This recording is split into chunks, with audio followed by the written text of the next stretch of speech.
नमो भगवते वासुदेवाय।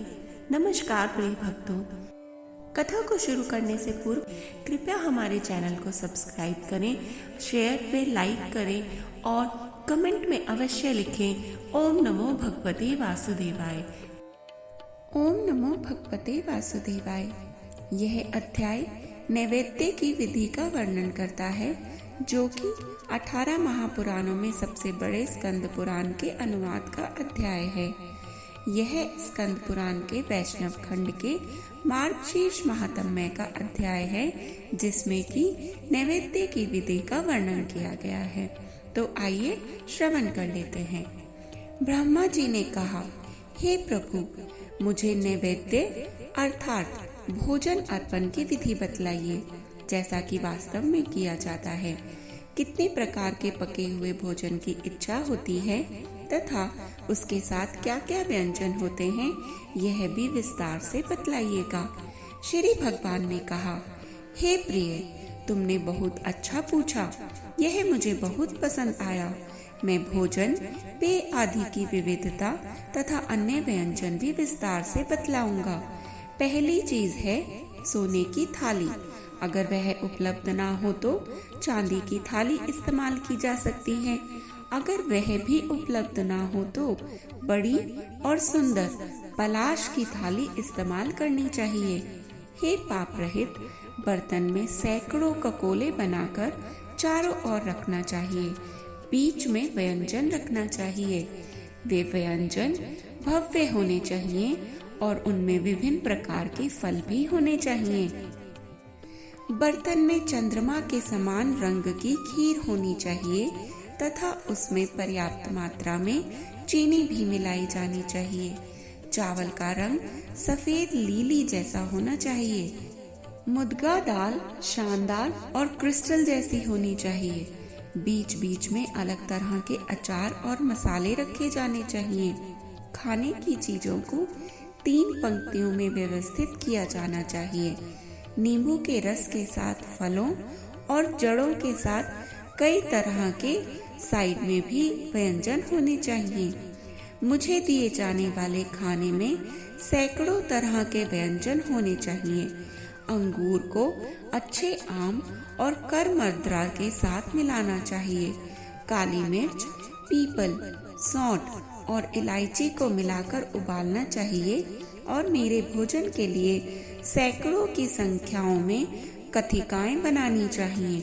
सैकड़ों ककोलों के साथ प्रलेहन अर्थात काढ़ने या चाटने की वस्तुएं भी बनानी चाहिए। उन्हें अनेक प्रकार के फूलों से सुगंधित करना चाहिए।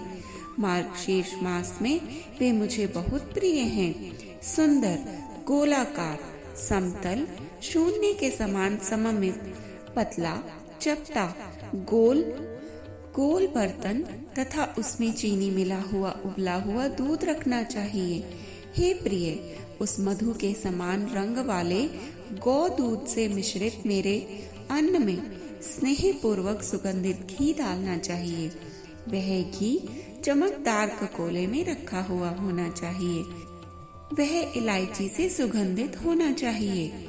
उसे 100 छेद वाली हींग प्रत्येक मिलाकर पर्याप्त मात्रा में पूरिकाएं, खाने के तेल या घी में तली हुई पतली टिक्कियां बनानी चाहिए तथा वेष्टिकाएं अर्थात चावल, चने आदि के आटे से बनी हुई कई कुंडल बनाकर तेल में तली हुई बनानी चाहिए।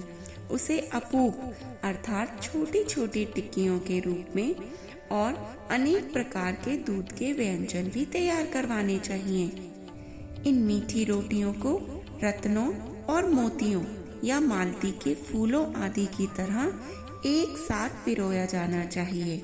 पर पाटा और वर पाटा अर्थात आटे से बनी गोलाकार चीजें जिन्हें धूप में सुखाकर तेल में तला जाता है, जैसे कि पापड़ और वर पाटा, वे अन्य चीजें हैं जो आटे या सूखी सब्जियों से बनी कुंडल, शंकु, गोलाकार आदि आकार में बनाई जाती हैं और उन सभी को तेल में तला जाता है।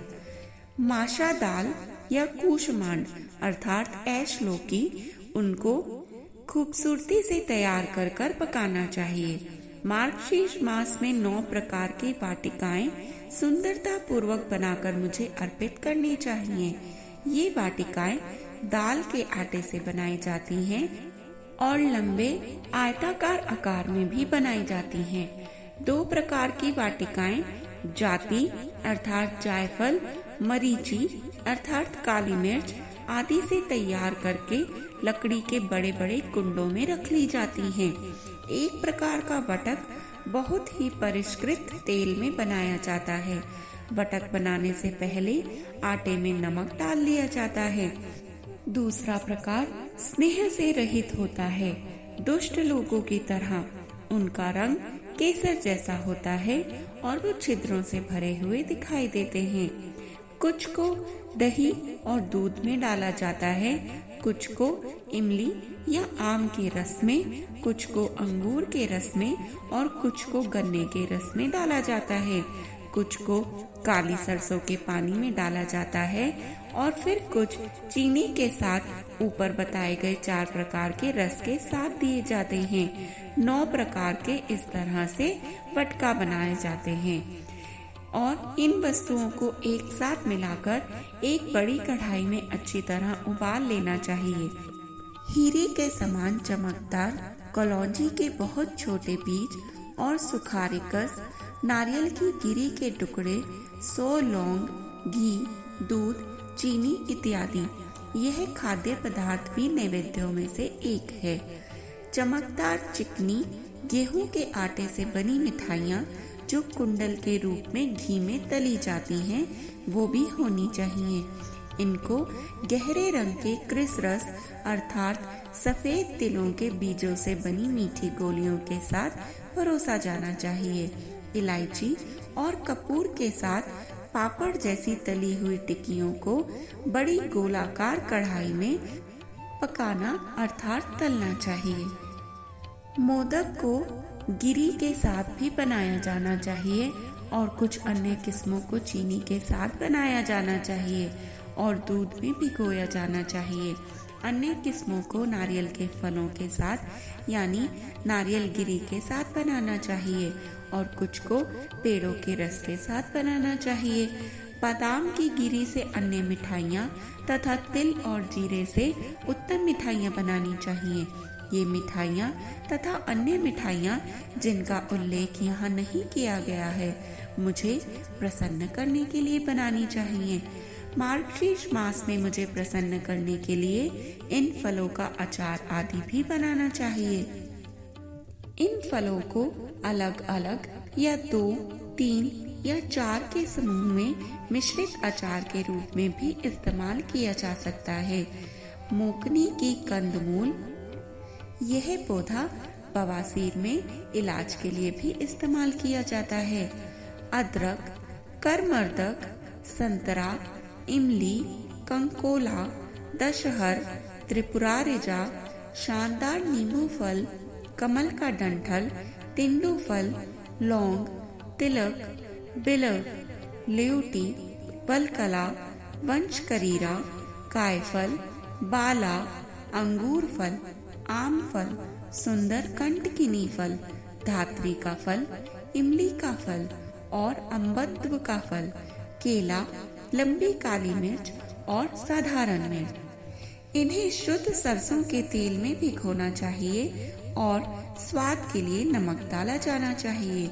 उन्हें सरसों के साथ मसालेदार बनाना चाहिए और मिट्टी के पात्रों में रखना चाहिए और उपयोग करने से पहले 3 साल तक इसी प्रकार रखना चाहिए। सम्मान देने वाले ऐसे अचार मुझे मार्गशीर्ष के महीने में अर्पित करने चाहिए। ये सब मुझे प्रसन्न करते हैं। यदि भक्त इन सभी खाद्य पदार्थों को अर्पित करने में असमर्थ हो तो उसे इस प्रकार करना चाहिए। मैं इसे संक्षेप में बताता हूँ। जो भक्त 1 लड्डू, 2 पूरियाँ, 2 फेना, 3 कोकरसा, 16 मांडक और 8 वाटिकाएं भी अर्पित करता है तो वह कभी नर्क नहीं देखता।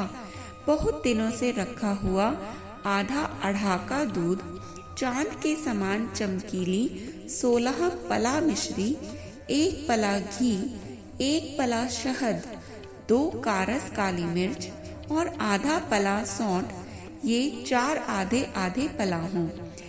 इन सभी पदार्थों को अच्छी तरह से मिलाकर हाथों से चिकनी मुलायम कपड़े में पीसकर एक घोल बना लेना चाहिए।